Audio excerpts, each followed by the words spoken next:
మీకు తగ్గట్టు ఇంకొకడు ఉన్నాడు ఆ నెల్లూరులో, ఆనం వెంకటరెడ్డి ఎవడో పేరు, వాడు ఒడివేలు ఉన్నట్టుంటాడు, సినిమాలో ఒడివేలు తెలుసు కదా మీకు.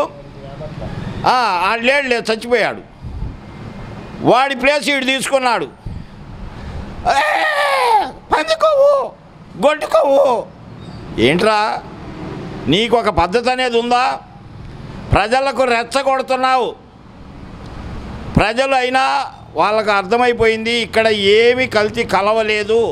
జగన్మోహన్ రెడ్డి గారు మీ పైన బ్రహ్మాండంగా పనిచేయించాడు, తిరుపతిలో ఎటువంటి అనర్థం జరగలేదు అని అందరికీ తెలుసు. మీరు 2014 నుండి 19లో ఉన్నప్పుడు ఎన్నో నట్టు బోల్టులు కూడా వచ్చినాయి ప్రసాదంలోకి.